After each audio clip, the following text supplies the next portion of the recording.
The views, opinions, and presentations of the guest are not intended to establish a standard of care to be followed by the audience. Always seek the advice of your physician or other qualified healthcare provider with any questions or concerns you may have regarding your health. Furthermore, the assumptions, views, opinions, and insinuations made by the host and guest do not reflect those of the show and the management. Zach at Zydus brings you a patient care program, Health Talk, a lay forum that gives various information on illnesses and diseases with advice from medical experts. Join us live on Facebook.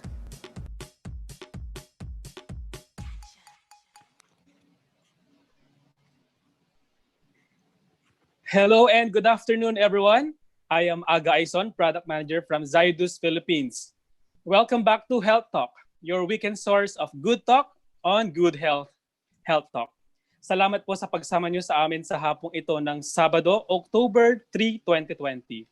Hope all is well with all of you guys, especially to our Facebook Live viewers from all around the Philippines. Good afternoon po sa inyong lahat. Lalo na sa mga doctor viewers natin ngayon at sa ating mga visitors, sa ating mga guests and friends who are joining us in this afternoon. Also to our Zydans, magandang hapon and welcome to our episode of Health Talk for today. To our international viewers, Danyabad and welcome to the Health Talk of Philippines. So today, Health Talk brings you a very timely topic in our advocacy of promoting public health awareness, especially during this time of pandemic. We are going to talk about eye health. Eye health. And that is entitled Eyes on the Line. Screens are everywhere, from cell phone to iPad and tablets to desktops and laptops. It's the way of life as we use them in almost all that we do. Diba? Sa personal, sa work or school, lalo-lalo na ngayon, diba? Online class na yung ginagawa. And also for work, we have work from home setup wherein we are always on the screen. Now for the kids, they are so much exposed to gadgets. Tama po ba, di ba? Screen time is increasing. But how much screen time is right and healthy for their eyes? So for today, let us learn about eye health and know how you can protect and preserve them from possible eye problems. To enlighten us with the topic, we are joined by an eye health expert. Our speaker is a diplomate of the Philippine Board of Ophthalmology, a member of the Philippine Society of Pediatric Ophthalmology, and Strabismus and the Retinopathy of Prematurity Working Group in the Philippines. She also finished MBA in Health at the Ateneo Graduate School of Business.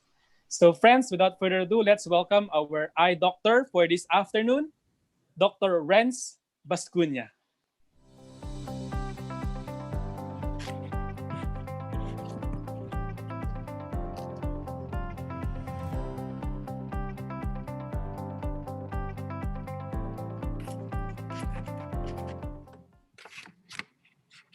Okay, so a warm hello to our FB audience. It's good to be here.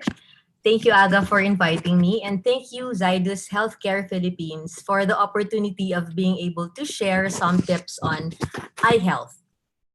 Also, good job for providing our audience with this online health education series called Health Talk. No? So for the next few minutes, let's start our presentation. For the next few minutes, I'll be talking about digital eye strain in general and screen time in children. So I'll be providing a simple definition of some terms as we go along, and I'll be showing you some numbers. But most of my talk will center on frequently asked questions. After my short talk, we can go through some questions which you feel I may not have well addressed or which you feel need more clarification on your end. So let's do this.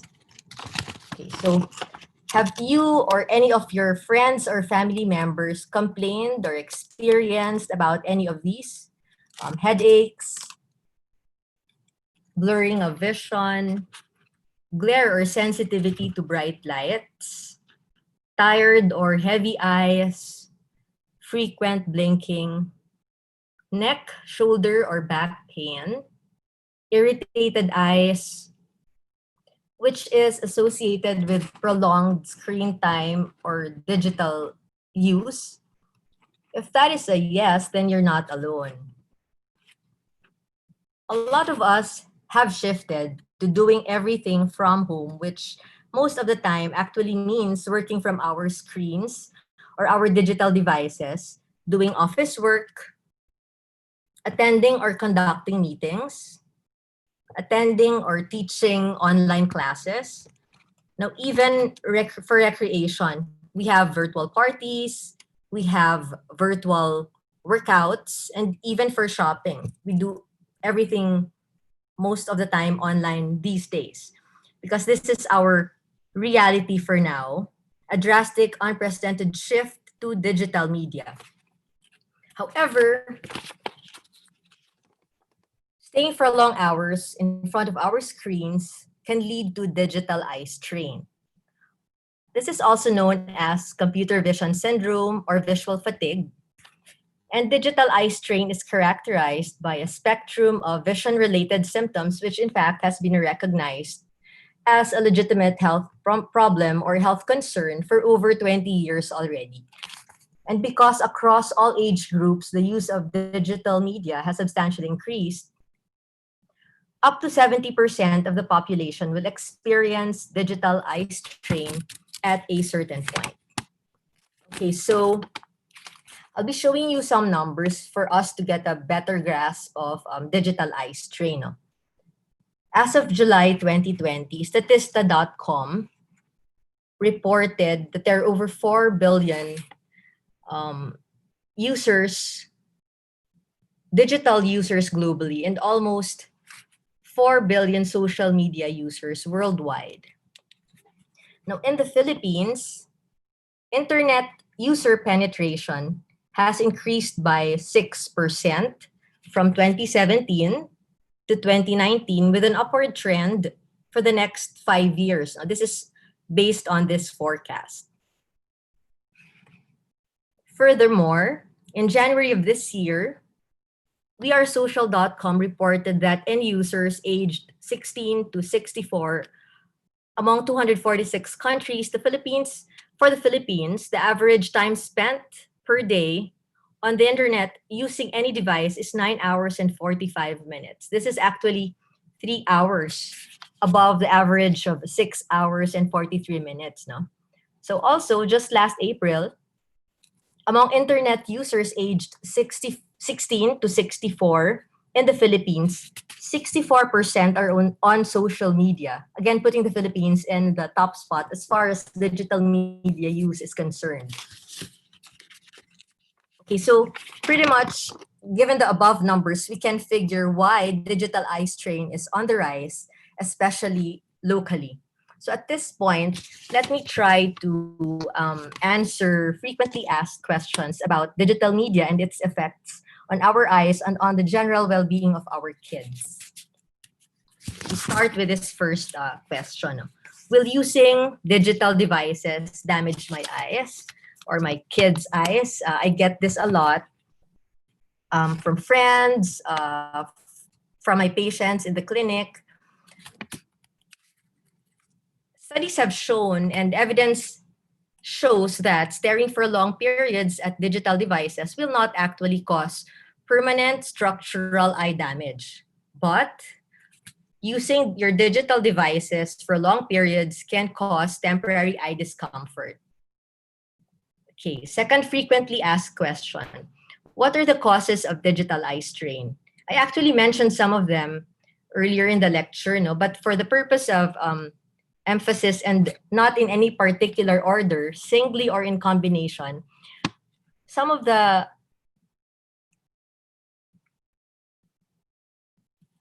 causes of eye muscle strain, causes of digital eye strain would be eye muscle strain from prolonged use of your digital screens or dry eyes because of infrequent blinking.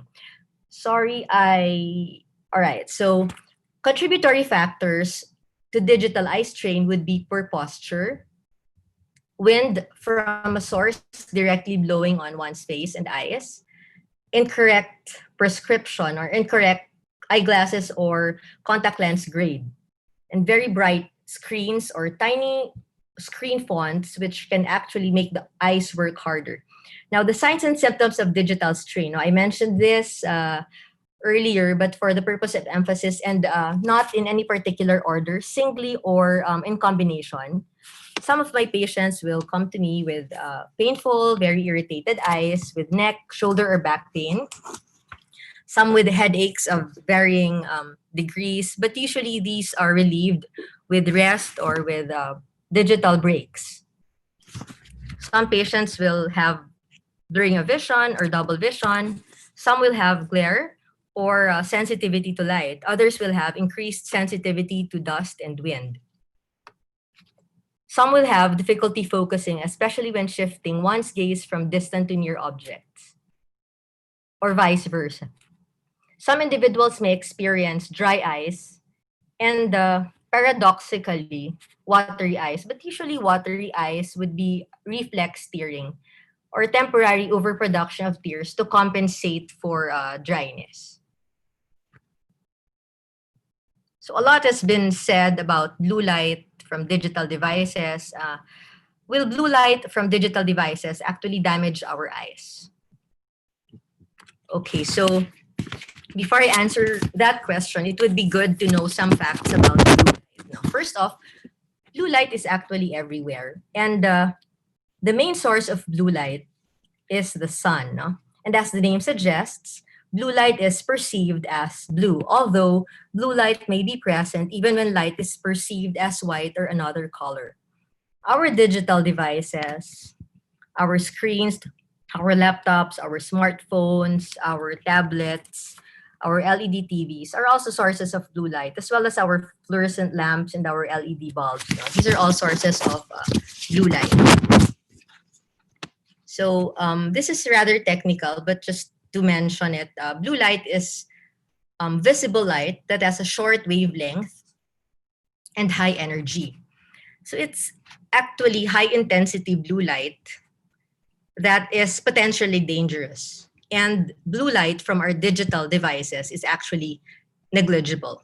And to give you a perspective, now, recent iPhones will actually have a luminous intensity of approximately 625 candelas per square meter, which is actually 180 times less than bright sunlight. No?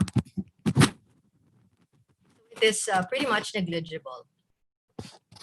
And to answer the question, there is actually no scientific evidence that blue light from digital devices can damage our eyes.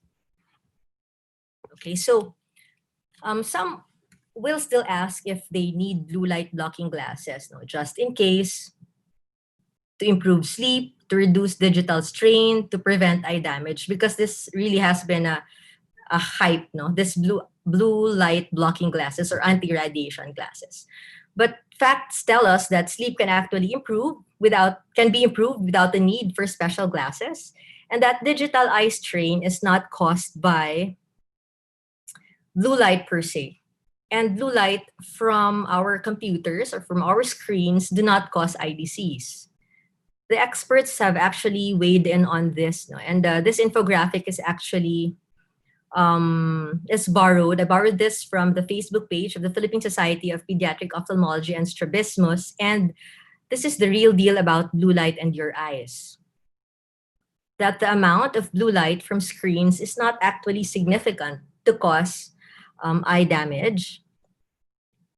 That digital eye strain is caused by how we use our devices, ergonomics, the length of time we stay in front of our screens, and not by blue light. Sleep can be improved by decreasing screen time at night without the need for special glasses. And anti-blue light glasses have not been proven to have an effect on eye health.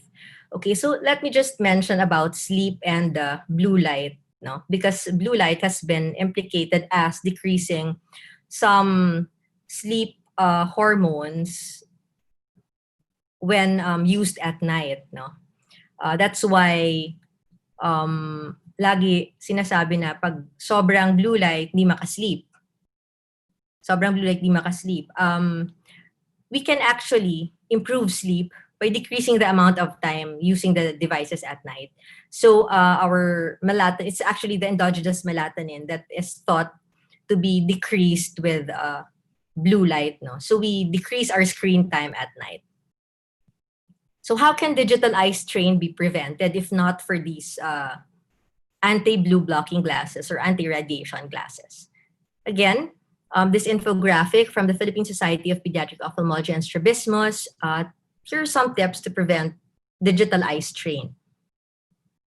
Make sure that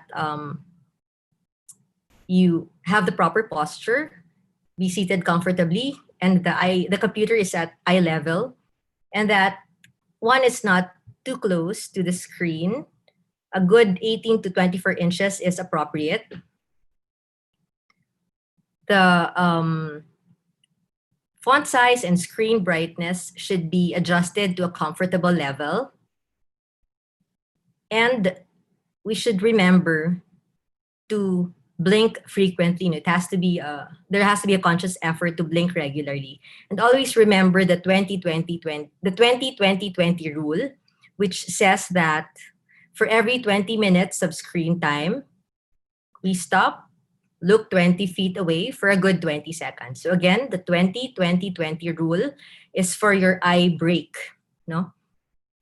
20 minutes of screen time, stop and look 20 feet away for a good 20 seconds.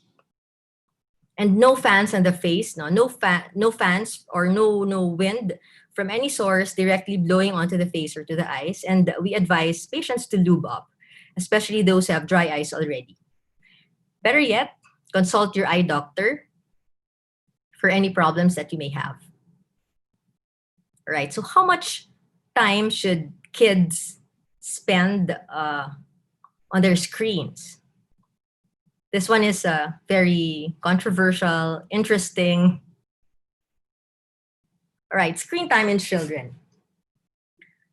Well, fortunately, digital media, its advantages, but the benefits and the opportunities offered by digital media depend on the child's age, the child's characteristics, the child's developmental stage, media content and design, and how digital media is used. As we all know, digital media is a venue for new ideas, for information, for civic and community participation, as well as for social inclusion. However, there are limited educational benefits of screen media for very young kids. And we're talking about children 2 years old and below. And heavy screen time has been associated with a small but a very significant increase in body mass index, which sets the stage for overweight and obesity early in childhood. Also, heavy screen time is associated with a lot of physical inactivity, which has been identified as a leading risk factor for global mortality. Okay. Increased screen time in children, increased exposure to screen media, especially at night, this was mentioned earlier, also facilitates, shortens sleep duration. No? Okay. And excessive TV viewing or online media use has been associated with developmental delays, especially in very young kids. And in older children, a lot of psychosocial issues like gaming disorders, decreased interest in real relationships, offline relationships, early initiation of health risk behaviors, as well as privacy violations, among others. And excessive TV viewing or excessive online media use has also been associated with more time indoors with a lot of near work. And this has been linked and associated with nearsightedness. So what is the recommended screen time for kids then? The recommended screen time for kids 1 year old and below is no screen time at all. Kids should not spend time on digital devices. I think there's an exception to this for video chatting, video calling. I think that's that's acceptable. But otherwise, digital devices in very young kids are not encouraged, no, for those 1 year old and below. For kids 2 years old, less than an hour per day. And children should be given quality programs with adult supervision. The same with kids 3 to 4 years old. Less than an hour per day. Children should be well supervised and children should be given programs that have high quality. For kids above 5 years old, guided screen time with adult supervision and a lot of breaks in between. We really encourage kids to interact, to have live interaction with people at home, and to have safe outdoor play, which is good for development, for mental and physical development.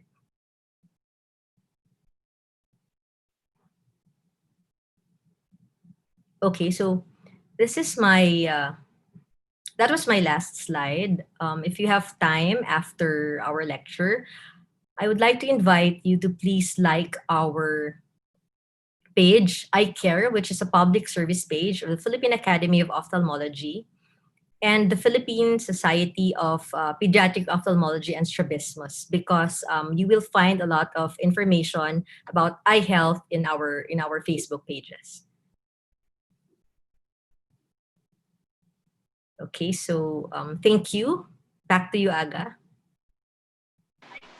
All right, thank you so much, Dr. Renz, for that very informative lecture about eye health, eyes on the line. So actually, our eyes actually is the very much exposed now with everything that we do, as I said in the beginning, especially in this digital world wherein lahat is online, everything is already accessible using different gadgets, di ba?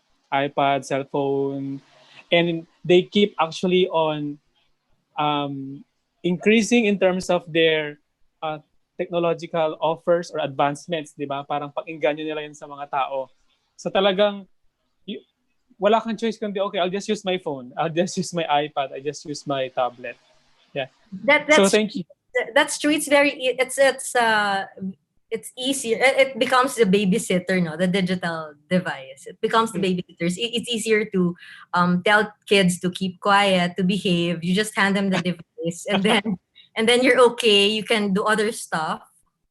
But we really have to put more effort into making sure that our kids are given proper attention for their physical and for their mental and social development. Wow, yeah, exactly, Doctora. Speaking as a mother also, no, and or probably with our experience also as a parent, no? Sometimes kasi what happens, especially in Filipinos, bigyan mo na lang ng tablet yan or iPad, titigil na siya sa pag-iyak. Behave na sila yung mga kids natin. Di ba? Nangyayari yan. Okay, so Doctora, before we continue our Q&A and of course entertaining the questions from our Facebook Live viewers. By the way, guys, to our viewers, please type in your questions in our comment box in the Facebook Live and we will be asking that to our eye health doctor for today. No? So tanong lang po kayo dyan. Wag lang yung love life kasi baka hindi tayo masyadong matulungan. Okay, so Doctora, before we again talk further, can you give us a little bit more information on what ophthalmologists do? Okay, an ophthalmologist is a medical doctor that specializes in diagnosing and treating medical or surgical eye diseases. No, yeah. So medical and surgical eye diseases. Okay, so this is different from optometrists. Okay. But we often work together for the eye health of our patients. No, an optometrist is a professional eye health.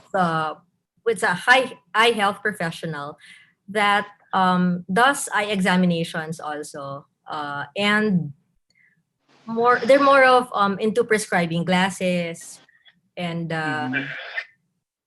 Yeah. All right. So at least it's clearer for our audience also, no, to understand, of course, the work of an ophthalmologist and how is it different from optometries. Ayan. So thank you, Doctora. And now maybe I could start asking some questions from our Facebook Live viewers. And so first question po, Doctora, is coming from Ma'am Carol Magsakay. And she's asking, dapat po ba yearly magpalit ng eyeglass? Lalo na ngayong laging nakaharap sa gadget. Okay. I don't think there is really a time frame or in the box answer for that. No, it will depend on the patient's age. It will also depend if the prescription changes and the symptoms that come with it. So if the glasses are still okay, if the vision is still good with the glasses, no scratches, then no need to change. No need to change that often. But in younger kids, because they're growing, the refraction or yung grado nag-change kasama sa growth nila, then it's more often. So hindi siya in the box. Oh. Mm-mm. Okay. Thank you, Doctora, for that clarification. I And hope now we, okay with was she satisfied? Okay naman. yeah. We'll find out later, Doctora, pagka nag-message ulit si Ma'am Carol. Hi, Ma'am Carol. By the way, I think she's so familiar. She's been our avid viewer. No, I don't know her personally, pero her name really sounds familiar. Na being an avid viewer of this health talk. And now let's move on to our next question from Mr. John Ray Jersey. And his question po, Doctora, is there any vitamins that can protect our eyes from digital damage? Okay. Vitamins or supplements po? As with all supplements, 'di ba? They're always labeled to have no therapeutic benefits. Yes. So there are supplements which are given for patients with certain conditions. Like let's take for example macular degeneration. No? But for eye strain, well, it's eye strain. It's because the eye muscles are tired. It's because the eye muscles have not blinked for a while, tired siya. So, ang solution dyan is to rest the eyes. Okay. So, like, may mga supplements kasi na available or in vitamins, diba, they say that vitamin E is good for the eyes. There's lutein. Tama ba? May mga ganun klase that we see. Remember that your excess vitamins not needed by the body. Kasi lumalabas lang excreted lang ng katawan, no? But if lahat naman na nutrients you take in sa diet mo, complete diet, if you take the vitamins in excess, nilalabas lang yan ng katawan. So again, no therapeutic benefits unless indicated for some diseases. But for digital eye strain, no.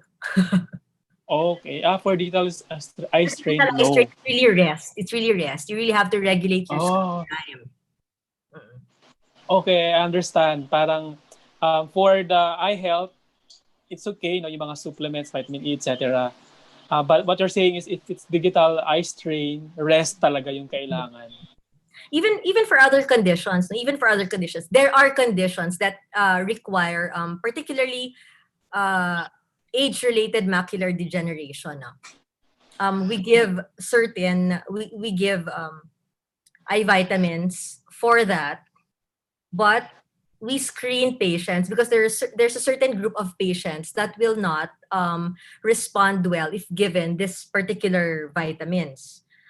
So in general, vitamins naman are supplements and without therapeutic benefits. And in excess, they're just excreted outside the body. So for digital eye strain in particular, it's rest and not related to vitamin. Improving the digital eye strain is not related to taking vitamins. So. Yeah. So siguro, Doctor, it's best just to follow kung ano yung mga recommended ways of the society on how to take care of the eyes, especially in this digital world, no? Kasi I saw in your slides, Doctora, that there are a lot of suggestions coming from your society, no, on how to prevent our eyes from all of these possible eye problems, which does not need actually medications, no? No need for medications. We just need to rest and to regulate the time we spend in front of our screens. Mm-mm. So it's very challenging, I would say, na parang very challenging kasi dyan papasok yung guardian, the parents, diba? The role of the parents, the guardians would come in to impose the discipline, no, in the use of this social media or of this all of these gadgets or devices, no.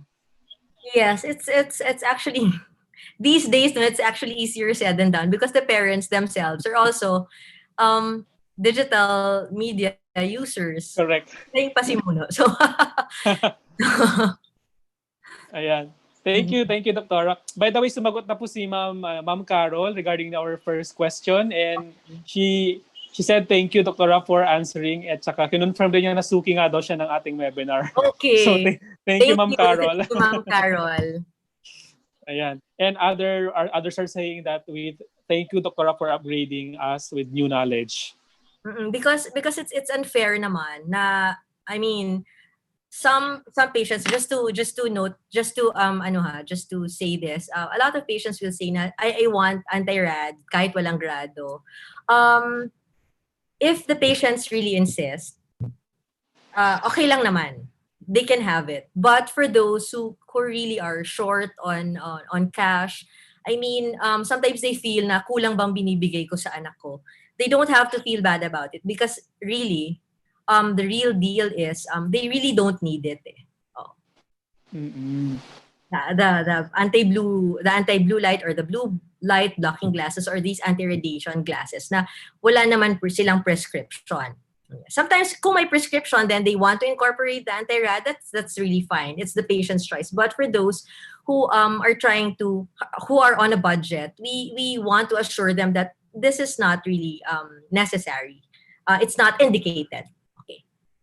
Just for screen time, just for digital eye strain. So no.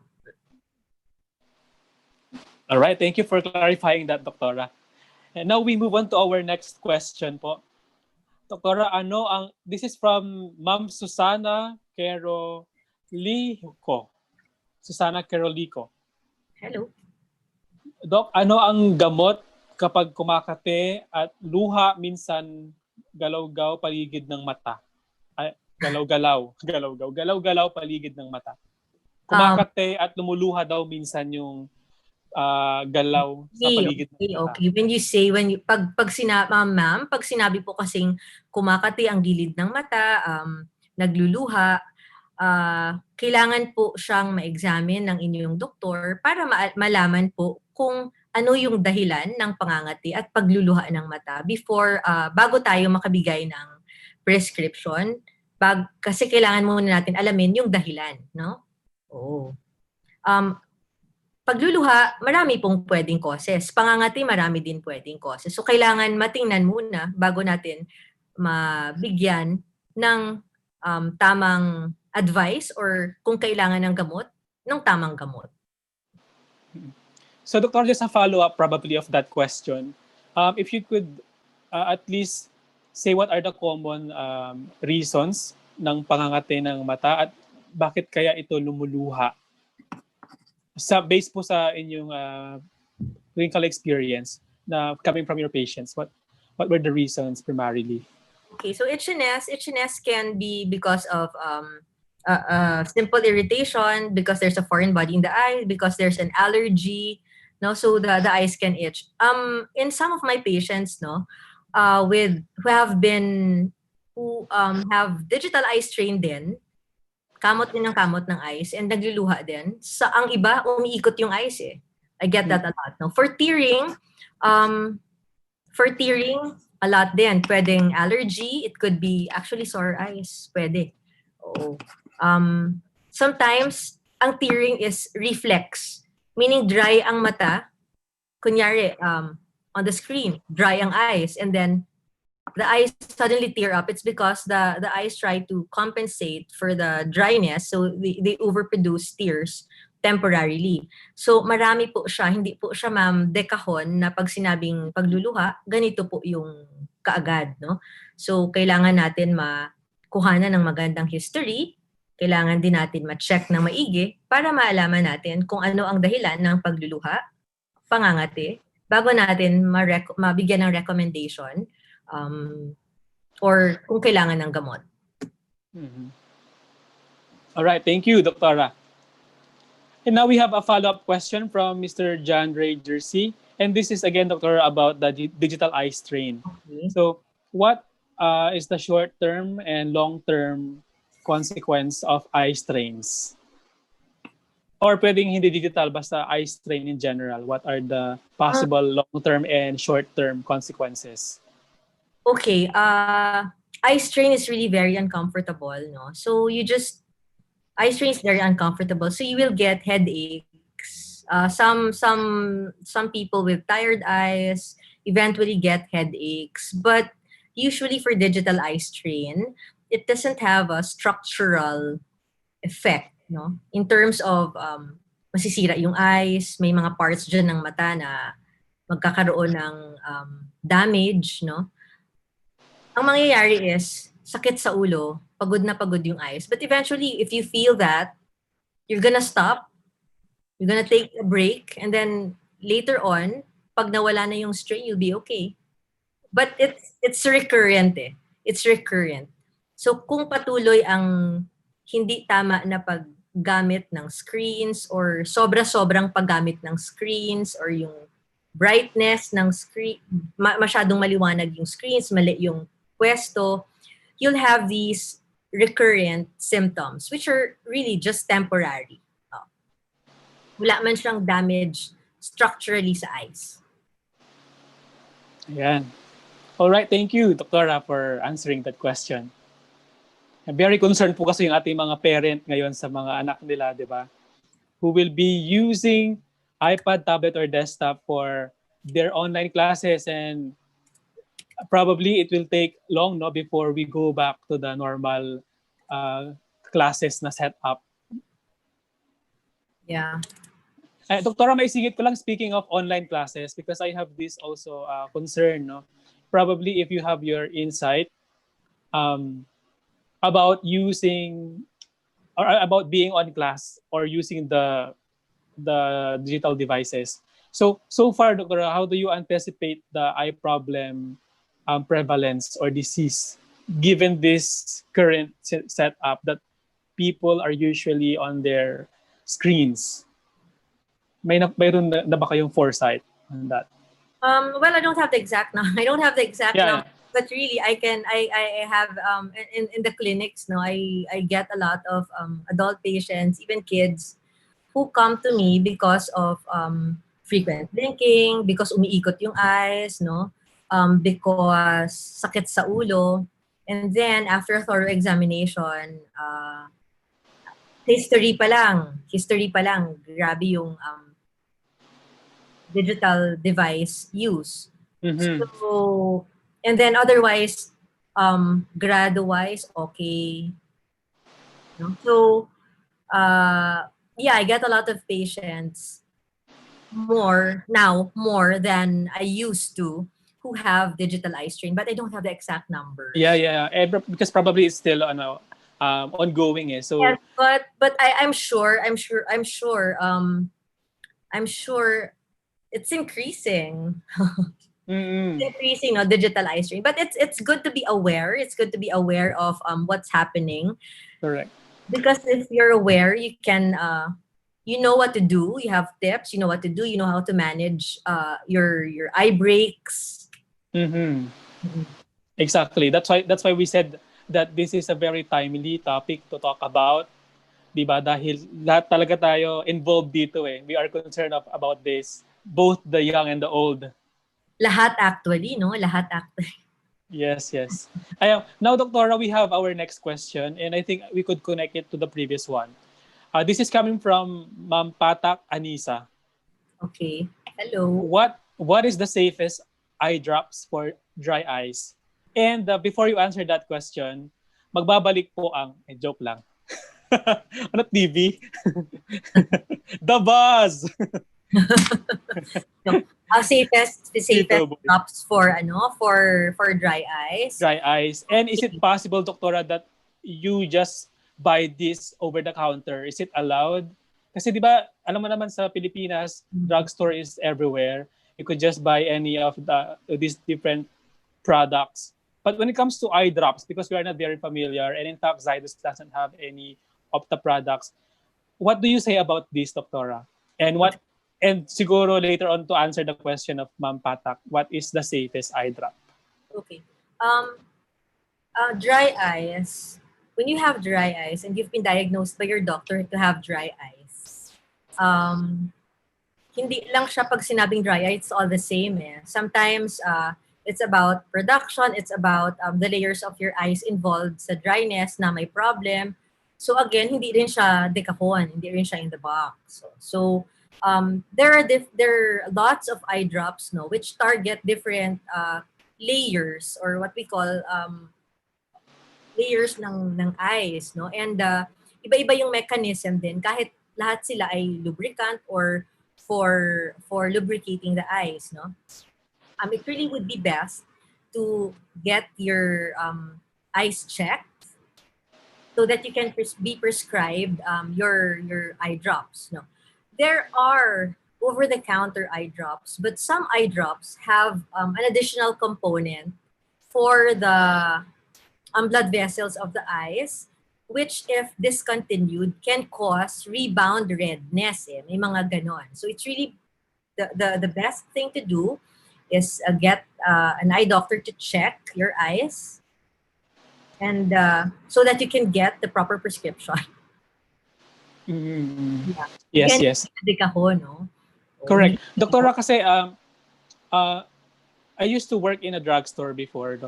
So, ang concern ko kung yung mga pasyente kasi minsan may mga dalang reseta ng kanilang eye drops or minsan wala din. So, at saka parang going into doctors, into the hospitals, parang with regards to mga pasyente ba, is it difficult to see an ophthalmologist? At saka bakit may mga ganun na nangyayari? What's your stand about that, or what do you say about that? Na hindi masyado silang pupunta sa mga ophthalmologists. Minsan they just go to other doctors, or sometimes OTC ang hinahanap nila. Hindi naman mahirap. There are so many ophthalmologists in the country, no? But sometimes this past few months, maybe because of what's happening, because of our pandemic, ayaw nila pumunta sa hospital. But be assured that every time you go to the hospital, chine-check po kayo for may triage, no, which checks your symptoms, which checks your exposure to lessen your chances of getting COVID. All right? And may iba talaga na ayaw magpa-check, baka natatakot.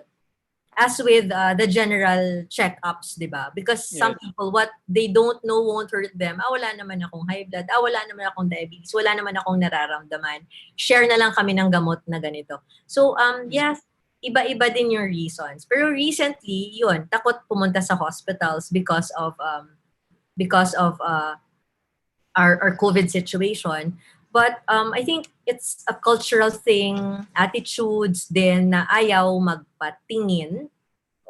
Because we can actually get a lot of, we can get eye consults anywhere, no, from ophthalmologists. We have government hospitals that can provide quality eye care for our patients, and then we have then if you want private services, marami din tayo niyan. So dapat hindi matakot magpatingin. Correct. Before it's too late. Kasi buti kung minor lang ng mga eye conditions, pero kung hindi, so late na. Better to have your eyes checked by an ophthalmologist. Correct. Exactly, doktora. Wag mapagod na maghanap ng ophthalmologist or kaya wag mahiya na Wag pumunta mahiya, sa wag mga mahirap. ophthalmologist. Correct. And now, doktora, we have another question po. This is coming from Mr. Ayon Medina. Hi, Doktor, sir. ask ko lang po paano pag nag-stop magsalamin yung pasyente kahit 75 grade. Anong possible mangyari? 75. Okay. Actually, ang glasses po, ang salamin po natin, no? Actually, hindi ko na 75 grade. Anyway, ang salamin, kapag suot, kung talagang may grado, no, malinaw siya. Malinaw yung vision kapag suot. Kasi ang purpose ng salamin, doon sa may mga grado, sometimes in cataracts that are not mature or beginning pa lang, it will help to direct the light to a certain point in the eye para malinaw yung vision natin. So pag tanggal, syempre malabo siya. Okay? Pag suot, malinaw siya. Pero pag hindi mo siya sinuot, malabo lang siya. It will not in any way cause damage, no, sa adults. Although sa kids, we really advise to wear glasses, particularly very young kids. Kasi kung hindi susuotin yung glasses, yung light hindi tumatama sa structure kung saan siya dapat tumama. And ang visual development na aantala. This is for young kids. But for adults, pag hindi mo sinuot salamin mo, malabo lang siya. Pag sinuot mo, malinaw siya ulit. Wala siyang kinalaman doon sa pagkapal ng cataract or sa pagsira ng ibang structures ng mata. Ayan, thank you. I hope that it was made clear to Mr. Ayon Medina, no, who asked that question. And so, thank you, Doctora, for answering that. And now we have another question from Ma'am D. Ami. Mas nag-cause ng eye strain na maliwanag ang room or ang ilaw lang ay sa PC or gadget? So parang may interpretation, Doctora, siguro of this. Yeah, Is it I best mentioned that in the early part of my in my lecture. Okay. If your screen is very bright, ideally kasi dapat parehas. Kung anong screen brightness mo, same sa palibot mo. Kasi if the screen is very bright, your eyes will have to work harder. So strained talaga siya. Oo. So it's better to have the lights on or lights off, kumbaga? Lights on. Lights on. Ayan. Or Correct. lights off ka, i-dim mo siyang konti. Oo. Pero if your screen is really brighter than your background, strained ang eyes din eh. Pagod. Ayan. Thank you, Doktora. No? Para magandang tip yan sa mga madalas gumamit ng device or sa mga audience natin. Ergonomics ito. Ergonomics. And now, Doktora, we have another question from Ma'am Elena Osmeña. Doc, I was diagnosed with dry eyes, but I did not maintain having the eye drops because once I medicate, my eyes really turn out reddish. I developed fear of having my eye drops because it is painful when the drops enter my eyes. Mm-hmm. So parang nagkaroon siya ng trauma dahil pagka nag-eye drop daw siya, Doktora, namumula yung mata niya. So tinigil niya. So pero she was diagnosed with dry eyes in the beginning. So how is she now? Kamusta na siya ngayon? Ganito po, kapag may mga side effects na nararamdaman sa gamot, ang gamot ba ay bago or matagal na ito, ang storage, ang expiration date, tapos mag-follow up po. Because if there is a side effect, may mga epektong nararamdaman na hindi kasama doon sa dapat, maitanong mo dapat yan sa doctor mo. So you follow up with your doctor. It's best to follow up with your doctor to ask why that happened para ma-explain ng mabuti, para mas maintindihan po. Ayan. If they encounter such side effects, Doktora, no, parang hindi naging hiyang sa kanila yung certain gamot or mayroong hindi magandang nangyari, adverse effects. Yeah, and we don't really know kung how long na ginagamit ni Mami yung gamot, if she has been using it, if it was stored properly, if it's still good, oo. But any side effect, it would be best to go back to your doctor and to ask, no, para you can be enlightened and you know the way to go. Para mapalitan din yung gamot, if ever. Yeah, correct. Ayan. So, Doktora, speaking of the different treatments or probably using something to help your eyes, are there other options other than wearing eyeglasses? What do you mean? Other options like my contact lens or kaya in using the digital devices. No, in using the digital devices. Ngayon, if meron kang grado, if meron kang ginagamit talaga na salamin para sa grado, kailangan yan updated. No? Not just for using devices, pero para sa araw-araw, comfortable ka. Oo. But otherwise, if wala naman grado, as I mentioned earlier, hindi naman necessary yung anti-blue light or blue light blocking glasses, no? Ang important lang to prevent digital eye strain is to regulate your use of our screens, no? Yun. Ayan, sige, Doktora. Babalikan ko yung contact lens naman. What can you say about it? The use of contact lens. Sorry, I don't know if it's related to the topic. Pero what about contact lens? Contact lens naman is like your eyeglasses, no? Okay.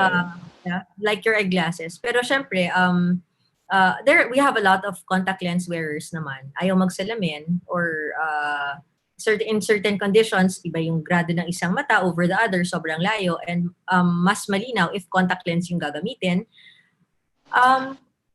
Dapat tama lang din yung prescription. Tama yung prescription, tama yung gamit. Kasi kapag mali yung gamit ng contact lenses, it can irritate your eyes and it could cause serious problems kapag hindi tama yung gamit. Hindi nalilinisan, hindi natatanggal sa tamang oras. Yun po. Ayan. Thank you, Doktora. Now, balik tayo sa screen radiations po. This is a follow-up question from Mr. Jan's Jersey. Okay. Is there really a thing that screen has radiations can affect our eyes, or is this just an urban myth? Okay.